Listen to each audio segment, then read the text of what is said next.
Bismillahirrahmanirrahim. Assalamualaikum warahmatullahi wabarakatuh.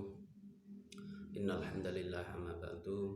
Baik teman-teman, untuk pertemuan kali ini kita akan belajar tentang penelitian agama atau penelitian keagamaan dan model-modelnya.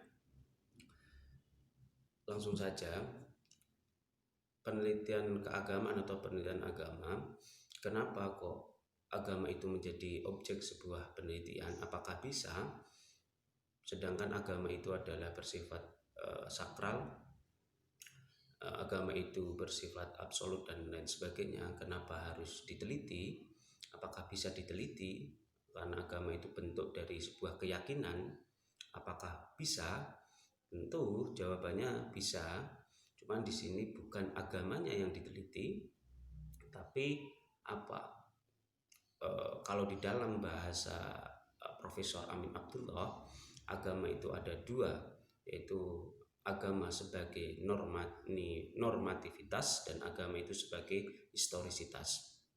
Yang pertama, agama sebagai normativitas itu adalah agama yang berbentuk wahyu, agama yang diyakini, agama yang sakral. Itu tentu tidak bisa kita teliti. Hakikat agama itu ya agama sebagai normativitas itu sendiri.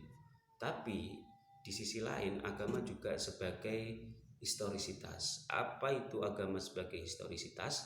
Yaitu agama sebagai ilmu atau agama yang difahami, agama sebagai ritus-ritus, ritual-ritual, dan agama sebagai ekspresi kebendaan.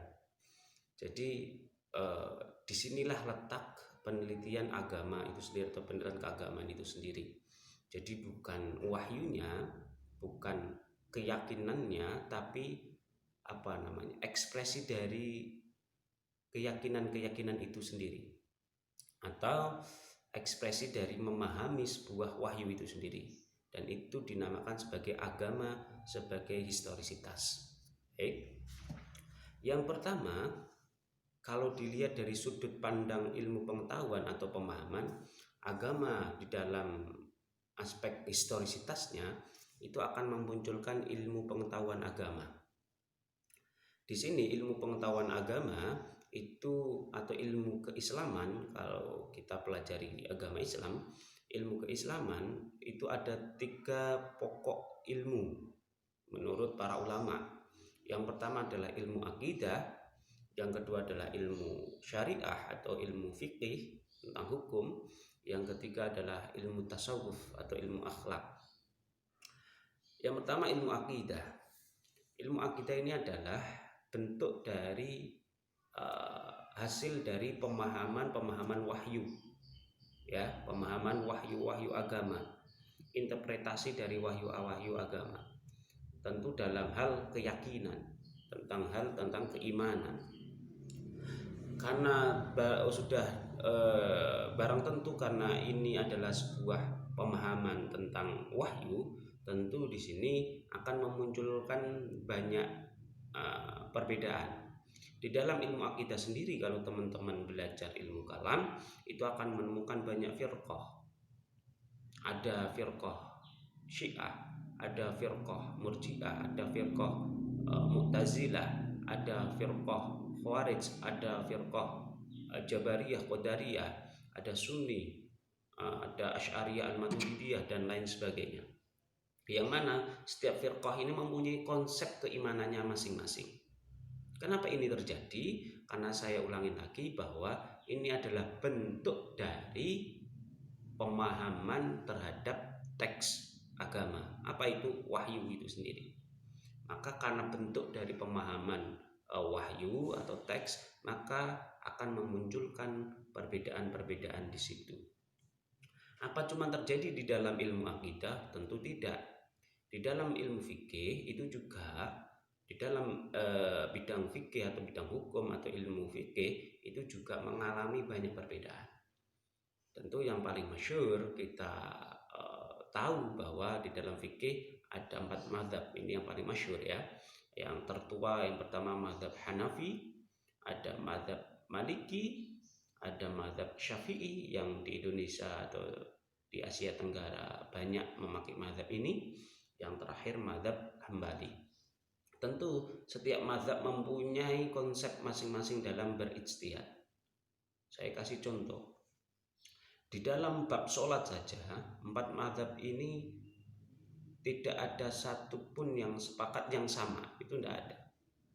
Dari mazhab ini itu cuman sepakatnya itu bahwa sholat itu ya 5 waktu, menghadap ke kiblat. Selain perkara ini, 2 ini, itu setiap mazhab dalam menentukan syarat rukun sah sholatnya itu berbeda-beda.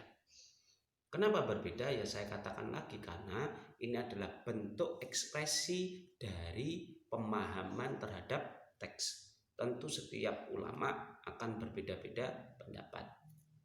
Yang ketiga, kita lanjut ke dalam ke ilmu selanjutnya, yaitu tasawuf atau akhlak.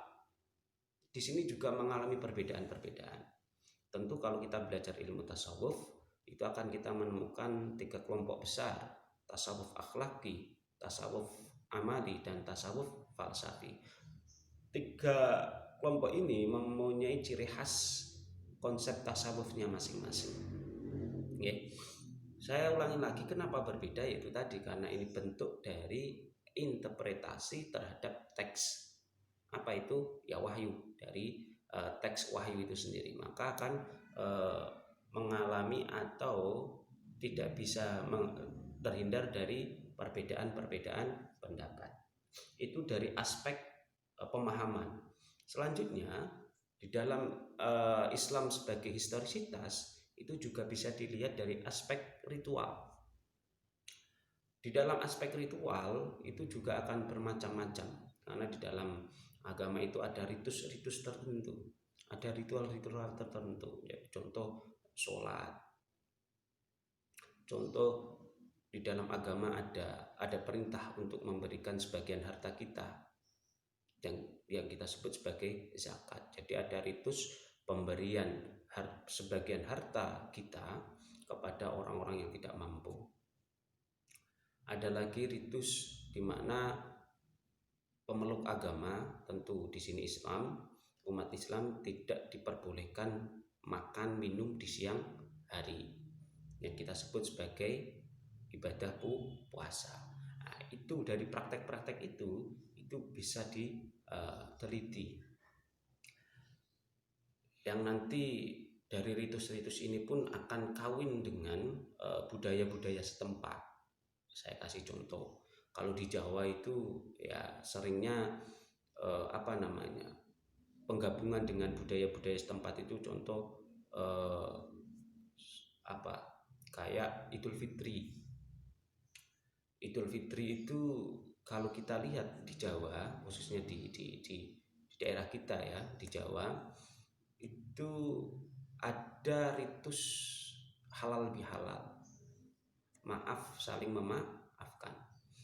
Jadi habis sholat Idul Fitri, kalau di daerah saya itu namanya ujung. Ujung itu ujung atau mendatangi rumah-rumah saudara atau tetangga, di situ meminta maaf, halal bihalal. Budaya seperti ini nggak akan ditemukan di di Timur Tengah. Kalau teman-teman main ke Timur Tengah, di Arab Saudi dan seterusnya, itu teman-teman tidak akan menemukan sebuah ritual atau ritus atau sebuah budaya di dalam Idul Fitri itu halal bihalal atau mendatangi tetangga-tetangga atau saudara untuk saling memaafkan. Itu tidak akan menemukan itu. Nah, tentu di dalam hal ini kita nggak bisa mengatakan oh yang benar itu yang di Timur Tengah, oh yang di Indonesia salah. Tidak, karena ini tidak bisa lepas dari pemahaman teks. Jadi dari sebuah pemahaman teks, yaitu wahyu, akan memunculkan sebuah ritus itu sendiri. Oke. Dan ritus pemahamannya seperti apa itu juga akan membedakan ritusnya itu sendiri seperti apa. Yang terakhir adalah terwujud di dalam benda-benda. Ini tentu di dalam Islam sangat banyak ya, ada masjid, ya. Kenapa masjidnya itu harus berkubah? Apakah kubah itu bangunan syariah. Dari mana itu arsitek Kubah itu sendiri, sedangkan ketika zaman Rasul itu tidak ada arsitek seperti itu. Kalau kita lihat di dalam sejarah bahwa kebanyakan arsitek-arsitek bangunan di sana itu ya berbentuk kubus. Tapi kenapa sekarang kok ada kubah dan seterusnya, ada menara? Apakah itu tradisi dari Rasul dan lain sebagainya? Itu bisa diteliti di situ. Ya. Oke, dari hal masjid dan lain sebagainya. Tentu kalau di agama lain ada candi dan seterusnya. Oke, dari situ inilah objek kajian penelitian agama atau penelitian keagamaan itu sendiri. Yaitu ada 3 bidang. Yang pertama di bidang pengetahuan, itu memunculkan ilmu-ilmu agama. Yang kedua adalah di dalam bidang ritus ritual, ya kan? Dan yang terakhir adalah terwujudnya di dalam benda-benda itu. Dan ini yang dikaji di dalam penelitian agama atau penelitian keagamaan itu sendiri. Kenapa dikaji? Agar paham bahwa selama ini apa yang kita pahami itu adalah pemahaman terhadap agama, bukan agama itu sendiri. Maka kalau kita tahu hal seperti ini, itu nanti akan memunculkan sifat toleransi, sikap toleransi, bahwa tentu kayak seperti yang dikatakan Imam Syafi'i, mungkin pendapatku benar, tapi mungkin juga pendapatmu juga mengandung kebenaran. Jadi belum tentu kita tentu kita yakini pendapat kita benar, tapi belum tentu pendapat orang lain yang berbeda dengan kita itu juga tidak benar, seperti itu. Sama halnya di dalam ilmu tafsir, dalam memahami Al-Quran juga itu akan selalu berkembang terus. Itu yang harus kita sadari, ya, akan selalu berkembang karena tafsir itu adalah produk manusia dan itu hasil dari interpretasi teks, yaitu wahyu. Maka hasilnya akan selalu berbeda sesuai dengan kebutuhan zaman, sesuai dengan sosial kultur budaya mufasirnya. Kita harus pahami itu. Maka ada ulama yang namanya Abdullah Said, dia menulis buku tentang Al-Quran abad 21, yaitu dia mencoba untuk memakai tafsir kontekstual, karena tentu bahwa tafsir-tafsir lama itu memahami Al-Quran sesuai dengan konteksnya itu. Maka di dalam zaman ini harus ada penafsiran baru yang sesuai dengan konteks zaman ini. Itu yang diinginkan oleh Abdullah Said. Teman-teman bisa mencoba mencari bukunya, terbitan Mizan, ya. Judulnya Al-Quran abad 21. Yang kedua, teman-teman juga bisa mencoba untuk mencari buku Religion, Freedom and Democracy in Islam. Itu karyanya Abdullah Karim Sorus. Dia mencoba untuk melihat dan mengkritik bahwa karena beliau hidupnya di Irak, ya, bahwa dia mengkritik yang kamu fahami itu bukan agama, tapi adalah religion knowledge, ilmu agama. Maka jangan paksakan pemahamanmu terhadap pemahaman orang lain. Jadi religion dengan religion knowledge, kata Abdullah Karim Sorus, itu berbeda. Nah, selama ini yang kita pahami, kita yakini itu adalah kata Abdullah Karim sebagai religion knowledge, ya, ilmu agama, bukan agama itu sendiri. Karena agama itu sifatnya itu tadi sakral, absolut, sedangkan kita yang kita praktekkan, yang kita pahami itu relatif. Maka setiap kelompok itu akan berbeda-beda pemahamannya. Dan itu yang dinamakan sebagai religion knowledge. Teman-teman bisa nyari bukunya. Oke, sekian dulu dari saya untuk pertemuan hari ini. Kurang lebihnya minta maaf. Wassalamualaikum warahmatullahi wabarakatuh.